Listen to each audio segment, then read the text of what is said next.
तर नमस्कार मंडळी. आपल्या फक्त आठवण या आपल्या छोट्याशा परिवारात तुमचं मनापासून स्वागत आहे. कसे आहात सगळेजण? मस्त मजेत ना?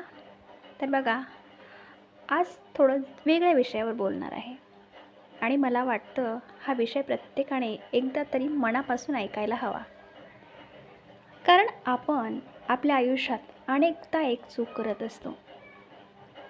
ती म्हणजे आपण सगळ्यांना खुश ठेवण्याच्या नादात स्वतःलाच विसरून जातो. सगळ्यांसाठी धावत असतो, सगळ्यांची कामं करत असतो. कोणी काही म्हणलं तर लगेच मनाला लावून घेतो. कोणी आपल्याशी नीट बोललं नाही तरी आपणच विचार करत बसत असतो. माझ्याकडून काही चूक झाली का? मी त्यांना काय केलं? ते माझ्यावर नाराज तर नाहीत ना? ताईंनो, किती दिवस असं सगळ्यांचा विचार करत बसणार? कधी स्वतःचाही विचार करणार का नाही? आपण चांगले असणं खूप सुंदर गोष्ट आहे. दुसऱ्यांना मदत करणं हेही सुंदर आहे. पण नात्यांची काळजी घेणंही गरजेचं आहे. पण एक गोष्ट लक्षात ठेवा, चांगलं असणं म्हणजे स्वतःला सतत त्रास देणं असं नाही ना. तुम्ही प्रत्येक वेळी सगळ्यांसाठी उपलब्ध असायला पाहिजेच असं नाही. तुम्हाला प्रत्येक गोष्टीला हो म्हणायची गरज नाही. आणि सगळ्यात महत्त्वाचं, तुमच्या मनाला त्रास होत असताना फक्त लोक काय म्हणतील म्हणून शांत राहण्याची अजिबात गरज नाही. कधीकधी आपल्याला नाही म्हणायला शिकावं लागतं आणि आपली मर्यादा ठरवावी लागते आणि स्वतःची किंमत स्वतःला समजून घ्यावी लागते.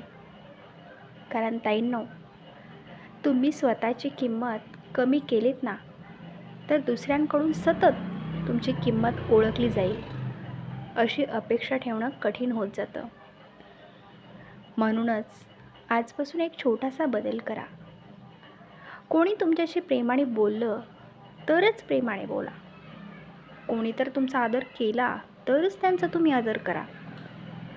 पण कोणी जर वारंवार तुमचा अपमान करत असेल ना, तर प्रत्येक वेळी गप्प बसणं ही तुमची जबाबदारी नाही. शांत राहा, पण स्वतःला कमी समजून घेऊ नका. नम्र राहायचं, पण स्वतःला कमजोर म्हणून नाही राहायचं. चांगलं राहायचं, पण स्वतःला विसरून नाही. आणि हो, राजासारखं राणीसारखं राहायचं याचा अर्थ कोणापेक्षा मोठं होऊन जगणं नाही. याचा अर्थ असा आहे की स्वतःच्या आयुष्याचा जो निर्णय आहे तो स्वतःच्या आत्मसन्मानाने घेणं. तुमच्याकडे किती पैसा आहे, तुमच्याकडे किती मोठं घर आहे किंवा तुमच्याकडे किती वस्तू आहेत, यापेक्षा तुमचं व्यक्तिमत्व किती मजबूत आहे ना, हे जास्त महत्त्वाचं आहे. तुम्ही स्वतःशी किती प्रामाणिक आहात का? तुम्हाला स्वतःवर विश्वास आहे का? किंवा तुम्ही चुकीच्या गोष्टींना योग्य वेळी नाही म्हणू शकता का? हे महत्त्वाचं आहे. आणि आदर मागून मिळत नाही. आपल्या वागण्यातून, आपल्या स्वभावातून किंवा आपल्या आत्मसन्मानातून तो निर्माण होत असतो. म्हणून कोणीतरी तुमची किंमत कमी केली म्हणून तुम्ही स्वतःला कमी समजायचं नाही. कोणीतरी तुमचं कौतुक केलं नाही म्हणून स्वतःच्यातच काही कमी आहे का असं समजू नका. तुमची किंमत दुसऱ्यांच्या शब्दावर ठरत नाही. आणि आणखी एक गोष्ट, सगळ्यांना खुश करण्याचा प्रयत्न करू नका. कारण तुम्ही कितीही चांगलं केलं तरी कोणीतरी काही ना काही तुम्हाला बोलणारच आहे. म्हणून लोकांच्या बोलण्यापेक्षा तुमच्या मनाची शांतता तुम्ही जपा.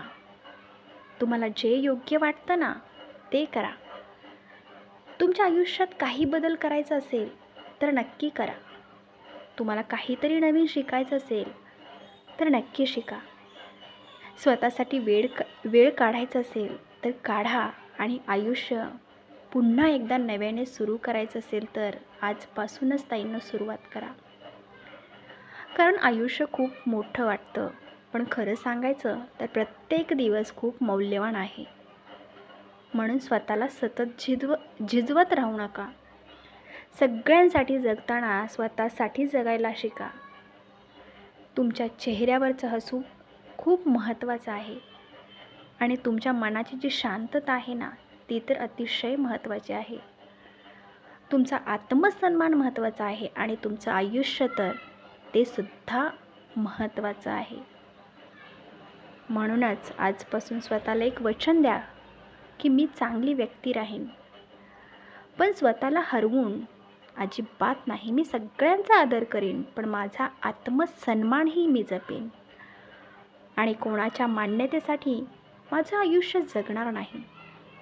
ताईंनो, हा विचार मनाला तुम्हाला पटला आहे का? नक्कीच कमेंटमध्ये एक शब्द लिहून पाठवा, आत्मसन्मान. आणि हा संदेश जो मी तुम्हाला सांगितलेला आहे, अशा व्यक्तींपर्यंत पोहोचवा जिला कदाचित आज स्वतःची किंमत पुन्हा एकदा आठवण्याची गरज असेल. अशाच मनापासून गप्पांसाठी, आयुष्यातील सुंदर आठवणींसाठी फक्त आठवण या आपल्या परिवारासोबत जोडून राहा. चला तर मग पुन्हा भेटूया एका नवीन विषयांसोबत. तोपर्यंत स्वतःची काळजी घ्या आणि स्वतःला कधीच कमी समजू नका. धन्यवाद.